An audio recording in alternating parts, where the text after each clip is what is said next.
बाजार बोलता है, इसमें हम एफआईजीआई का डेटा लेते हैं और इसमें बात करते हैं जो ग्लोबल ट्रिगर्स हैं और ग्लोबल क्यूज़ हैं उन सभी की। तो शुरुआत करते हैं एफआईजीआई के डेटा से। तो एफआईज ने फ्राइडे के सेशन में क्या किया उस पर नज़र डालें तो 2335 करोड़ रुपए की बाइंग और डीआईज की 732 करोड़ की सेलिंग। तो ये एक डेटा थोड़ा सा सपोर्टिव है और हमने मार्केट में मूव भी आते हुए देखा था फ्राइडे के सेशन में। आज एक अच्छा स्मार्ट मूव मार्केट में दिखा, तो ये लग रहा है कि एफआईज की बाइंग ही कुछ ना कुछ हद तक फ्यूल देकर गई है। एक बार देख लेते हैं आज ग्लोबल मार्केट से फ्यूल मिल रहा है या नहीं मिल रहा है, या किस तरह के क्यूज हैं। तो डाउ जोन्स लगातार 7वें ट्रेडिंग सेशन में रेड मार्क में बंद हुआ। शंघाई फ्लैट है। हैंसेंग में मामूली गिरावट है। निकाई भी फ्लैट है ऑन द नेगेटिव साइड और कोस्पी भी फ्लैट है ऑन द नेगेटिव साइड, करीब 0.25% नीचे। एक बार टॉप गेनर्स और लूजर्स देख लेते हैं, कौन से काउंटर हैं जो कि धमाल कर रहे हैं और कौन से काउंटर हैं जो पिटाई का शिकार हो रहे हैं। तो जिंदल वर्ल्ड वाइड यहाँ पर 10.5%, walk pharma 10%, spark 9%, Vakrangee 8%, red tape करीब 6.5% ऊपर है। साथ ही एक बार देख लेते हैं टॉप लूजर्स कौन से हैं, कौन से काउंटर हैं जो पिटाई खा रहे हैं आज के सत्र में। तो पिटाई खाने वाले काउंटर्स में एंजल वन थोड़ा 4.5%, आज प्रॉफिट बुकिंग हो रही है। न्यूलैंड लैब यहाँ पर 4%, विजया करीब 4%, वेस्ट लाइफ 3% और केपीआर मिल करीब 3%। ये सब काउंटर हैं जो कि आज नीचे दिख रहे हैं। ग्लोबल खबरों में देखें तो इस हफ्ते जो इंपॉर्टेंट खबर होंगी वो होंगी फेड और बैंक ऑफ जापान की पॉलिसी, जहां पर कि दुनिया भर की नजरें हैं और डाउ जोन्स में लगातार 7 दिन से गिरावट देखने के लिए मिल रही है। हालांकि गिरावट बड़ी नहीं है, 0.2-0.3% इस तरह से डाउ गिर रहा है। तो लेकिन ये 2020 के बाद सबसे लंबी डेज टर्म में बड़ी गिरावट है। अगर हम डेज टर्म में देखें, not in the percentage term और not in the point terms. Mahesh sir, Fed की पॉलिसी से क्या उम्मीदें रखें और बैंक ऑफ जापान, ये दोनों कुछ मार्केट में उथल पुथल कर सकते हैं इस वीक में? डेफिनेटली, वैसे तो सबको 25 बिप्स की उम्मीद है ही फेड्स। बट ट्रम्प और पवेल का जो रिलेशनशिप है उसके कारण से थोड़ा सा एक कंफ्यूजन टाइप का क्रिएट हो रहा है कि कहीं वो 25 बिप्स करने की जगह पे थोड़ा किंतु परंतु ना कर ले या कमेंट्री में कुछ ऐसा वैसा नहीं बोल दे। तो उसके हिसाब से थोड़ा सा नर्वसनेस है। बाकी लग रहा है कि 25 बिप्स कट तो आना चाहिए, एक्सपेक्टेड है। तो वही नर्वसनेस मार्केट को थोड़ा सा एक नर्वस बना रही है, लेकिन पॉजिटिव चांसेस है कि 25 बिप्स आना चाहिए। 25 बेसिस पॉइंट का कट आना चाहिए। 87% ट्रेडर्स मानते भी हैं यूएस में। तो देखना होगा कि क्या कुछ होता है। लेकिन एक इकोनॉमी जो कि मुश्किल में फंस गई है वो है ईरान की इकोनॉमी। अगर हम देखें तो ईरान की करेंसी रिकॉर्ड न्यूनतम स्तर पर पहुंच चुकी है। $1 के मुकाबले रियाल की वैल्यू करीब 7,55,000 पर पहुंच गई है। और अगर देखें तो ईरान में महंगाई दर 35% पर पहुंच चुकी है। ट्रंप के आने पर नए प्रतिबंध लगने की आशंका से लगातार उनकी करेंसी टूट रही है। 2018 में भी जब ट्रंप आए थे तो उन्होंने ईरान पर प्रतिबंध थोड़े काफ़ी तेज लगाए थे। उसके बाद जब बाइडन आए तो उन्होंने जो प्रतिबंध थे उनको थोड़ा सा टोन डाउन कर दिया, जिसकी वजह से ईरान की इकोनॉमी थोड़ा रिकवर हुई। हालांकि 2016 में ट्रंप आए थे, 2018 में उन्होंने प्रतिबंध लगाए। अब ये माना जा रहा है कि डोनाल्ड ट्रंप आएंगे तो दोबारा से प्रतिबंध ईरान पर खड़े हो जाएंगे, खासतौर से उनके न्यूक्लियर प्रोग्राम को लेकर। उस समय पर जब से प्रतिबंध लगा था 2018 से, जब से ईरान की करेंसी पिछले 6 साल में 90% टूट चुकी है। महेश सर, ईरान से हमारे भी व्यापारिक संबंध हैं, खास तौर से हमारे यहाँ से चावल एक्सपोर्ट होता है, चाय एक्सपोर्ट होती है। इन सभी काउंटर्स को कैसे देखें जिस तरह से उनकी करेंसी टूट रही है? नहीं, डेफिनेटली एक फिलहाल एक अपन देखें जिसके हिसाब से कि ट्रम्प के आने से थोड़ा सा फियर फैक्टर वहां पे है, लेकिन ओरिजिनली अब इतना कुछ हो चुका है कि अब यहाँ पे ज्यादा कुछ करने के लिए बचा नहीं है मेरे हिसाब से।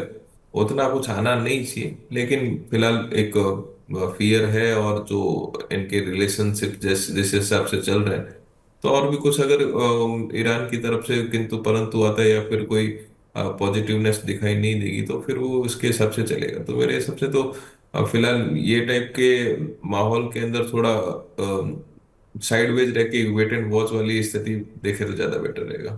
सर, इन काउंटर्स में क्या करना है कि चावल और चाय वाले काउंटर्स में? नहीं, केआरबीएल स्पेसिफिक हमारा एक पॉजिटिव इंस्टेंट रहा है। और तो केआरबीएल यहाँ से भी मुझे ठीक ठाक लग रहा है कि यहाँ से भी एक वापस से एक बाइंग की जा सकती है। ये लेवल पे थोड़ा स्टॉप लॉस थोड़ा नीचे का लगा सकते हैं। बट यहाँ से मुझे लगता है कि केआरबीएल वापस से एक पॉजिटिव थोड़ा बहुत वापस से आ सकता है।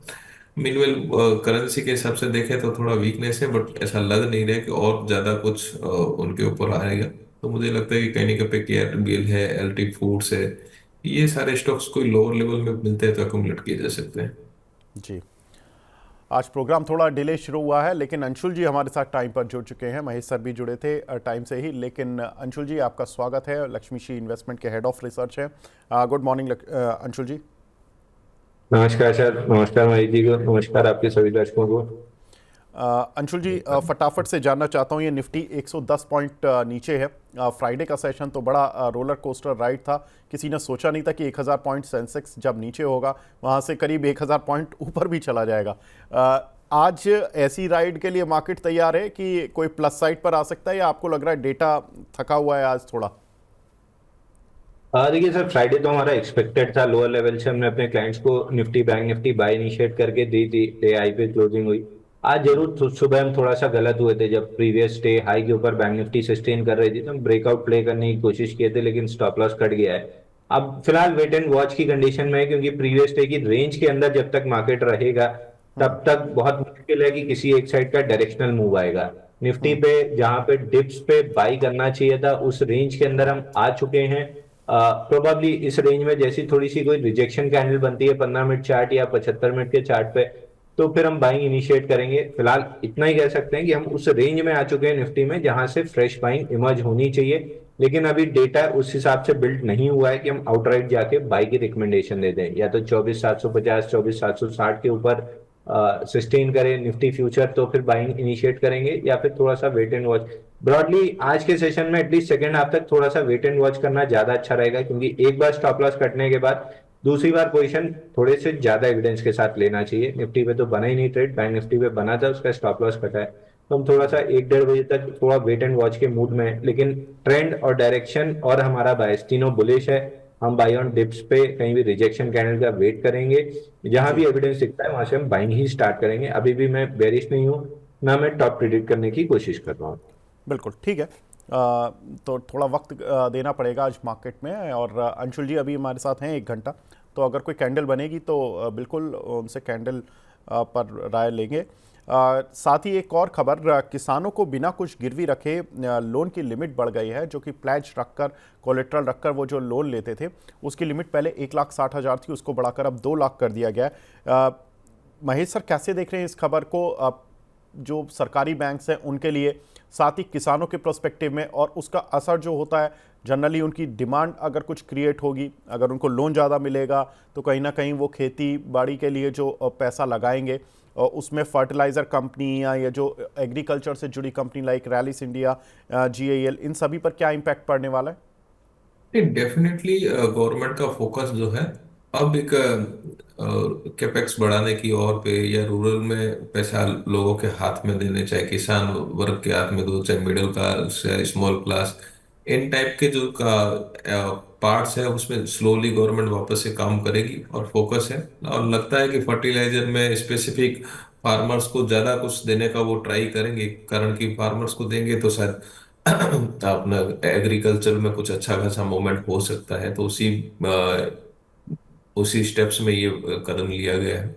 और मुझे थोड़ा बहुत मीनवाइल अपन इस कदम से हो सकता है कि बैंकिंग को माइनर थोड़ा सा एक इम्पैक्ट अभी नहीं, शायद बाद में देखने को मिले, बट ओवरऑल इकोनॉमी के लिए एक अच्छा स्टेप्स ले रहे हैं। और मुझे लगता है कि कहीं ना कहीं थोड़े दिनों के बाद में और ज्यादा मूव जो है अपने को देखने को मिलेंगे। मीनवाइल इंश्योरेंस सेक्टर है, वहां पे अच्छा खासा काम करने की जरूरत है। जनरल इंश्योरेंस है, वहां पे अच्छा खासा काम करने की जरूरत है।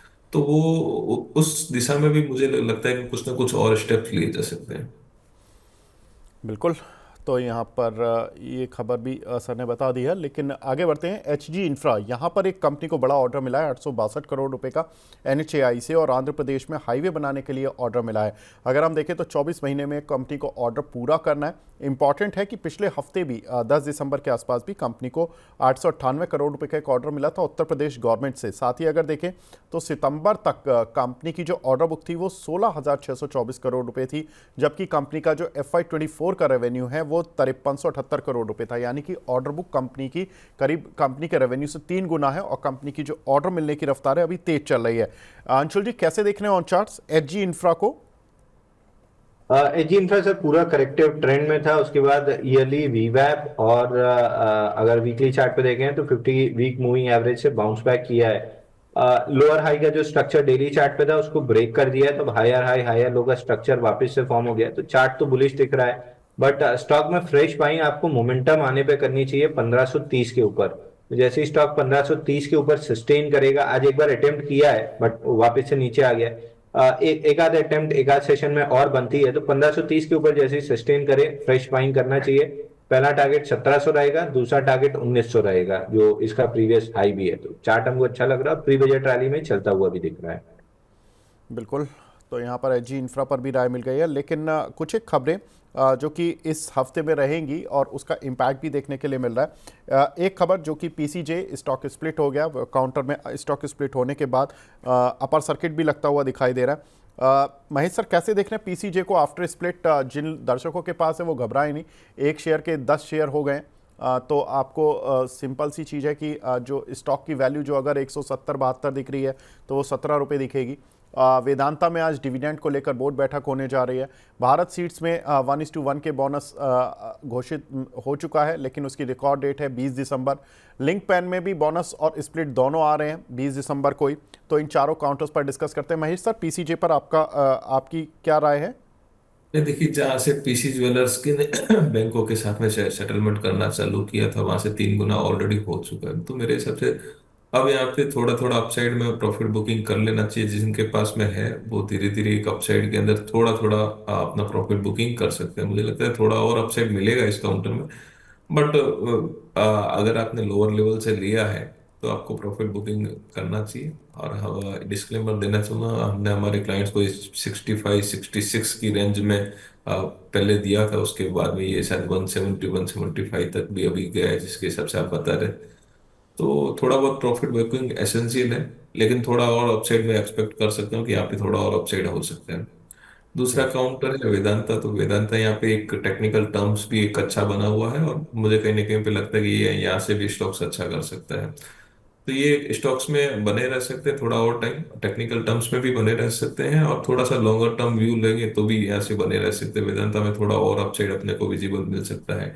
मीनवेल 522 524 के ऊपर मेंटेन करता है, तो 540 560 575 तक के लेवल जो है आपने को हो सकता है 7 to 10 डेज की सेशन में भी देखने को मिल जाए। जी। अंशुल जी, दो काउंटर भारत सीड्स और लिंक पेन, इनमें बोनस घोषित हो चुका है 1:1 का, और दोनों में ही रिकॉर्ड डेट 20 दिसंबर है। क्या लगता है चार्ट पर सर? लिंक पेन में स्टॉक स्प्लिट भी है 1:1। सर, लिंक लिमिटेड के नाम से आता है ये, LINC, इसी नाम से NSE में भी आता है। देखिए, लिंक लिमिटेड में एक दिक्कत आपको आएगी कि इसका 50 डे एवरेज वॉल्यूम 30,000 के आसपास है। तो ये आपके लिए एक दिक्कत भरा माहौल हो सकता है कि अगर एक्टिवली बाइंग सेलिंग करना है। लेकिन अगर थोड़ा सा लेके छोड़ने का आपका इरादा है तो लेके छोड़ सकते हैं। इसके धीरे धीरे रिजल्ट भी सुधरना स्टार्ट हुए हैं, और काउंटर में एक बड़ा स्ट्रक्चर, बड़ा बेस बन रहा है। 750 760 निकलने के बाद इसमें बनेगा ऑलमोस्ट एक 258 दिन का बेस ब्रेकआउट। तो उसके बाद स्टॉक 1,000 रुपए 1,050 तक ऊपर जा सकता है। तो प्रीएम्प्टिव अगर बाइंग करना है तो कर सकते हैं। सेफ बाइंग, जो जिसको हम ब्रेकआउट बाइंग कहते हैं, वो 747 पे आता है। राउंड फिगर 750 रुपए पकड़ लीजिए। 750 निकलता है तो बेहतरीन मोमेंटम 1,050 तक बनेगा। जी, दूसरा काउंटर सर भारत सीड्स। इसमें अगर आप पूरा चार्ट पे स्ट्रक्चर देखें तो एक बेस ब्रेकआउट आया था ऑलमोस्ट 178 ऑड लेवल्स पे, जिसका टारगेट 270-275 रुपए है। तो एक बार के लिए अगर आपके पास है स्टॉक तो इसको होल्ड कर सकते हैं। मोमेंटम चेस करना है 270-275 तक। फ्रेश बाइंग के लिए थोड़ा सा रिस्क रिवॉर्ड आपका मैच नहीं करता है, तो फ्रेश बाइंग के लिए एक बार अवॉइड करना चाहिए। लेकिन जिनके पास है वो जरूर मोमेंटम चेस करें ऊपर में 270-275 तक के लिए। जी महेश सर, आज नो की आपको थोड़ी समय की प्रतिबद्धता होगी, आज मुझे 10 मिनट डिले करना पड़ा, लेकिन मैं आपसे चलने से पहले सर आपकी टॉपिक्स जानना चाहता हूँ। आपकी टॉपिक्स बता दीजिए प्लीज़। देखिए, दो टॉपिक्स है उसमें। एक GHCL है। GHCL यहाँ से बाइंग की जा सकती है। लोअर लेवल का 668 670 का एक स्टॉप लॉस लगा सकते हैं। पिछले कुछ दिन पहले इसमें एक अच्छा खासा मूवमेंट भी जनरेट हुआ था, एक अच्छी खासी पॉजिटिव न्यूज भी आई थी। तो काउंटर यहाँ से अच्छा लगता है। मेरे हिसाब से 3 से 6 महीने के अंदर ये स्टॉक्स यहाँ पे बाई की जा सकती है। टारगेट 850 तक के फर्स्ट रहेंगे, और 850 के ऊपर अगर क्लोज देता है तो 900 तक के भी टारगेट इसमें देखने को मिल सकते हैं। दूसरा फर्दर अपना जीएसई री है। तो मुझे लगता है कि कहीं ना कहीं पे गवर्नमेंट का फोकस जो है अब इस दिशा में ज्यादा बढ़ेगा, और उसका फायदा जीएसई री या एनआईएसीएल दो काउंटर है उसको मिलता हुआ दिखाई देगा। जीएसई री में मुझे लगता है कि पोटेंशियल अच्छा खासा है, तो ये लेवल से बाइंग की जा सकती है। 416 का स्टॉप लॉस लगाई, 500 तक के टारगेट इसमें देखने को मिल सकते हैं। 500 के ऊपर सस्टेन करता है तो 528 550 भी जा सकता है, लेकिन फिलहाल ये 500 तक का रेंज मान के चलिए। बिल्कुल, तो जीआईसी यहाँ पर खरीदारी कर सकते हैं। 500 तक के target on the maximum side 460, 475, 500, ये 3 टारगेट। 416 का स्टॉप लॉस लगाना है। सर का दूसरा काउंटर जो सर ने दिया था वो था जीएचसीएल, 698 रुपये पर लेना है। इसमें लगभग आपको 77 रुपये ऊपर का अपसाइड है और केवल 28 रुपये नीचे का स्टॉप लॉस, और टारगेट्स काफ़ी बड़े हैं, 850 तक भी जा सकता है। तो जीएचसीएल पर सर ज़्यादा बुलिश लग रहे हैं, तो यहाँ पर बड़े टारगेट्स के लिए आप प्ले कर सकते हैं। महेश सर, आप हमारे साथ जुड़े, बहुत बहुत शुक्रिया सर हमसे जुड़ने के लिए और अपना प्रीशियस टाइम देने के लिए।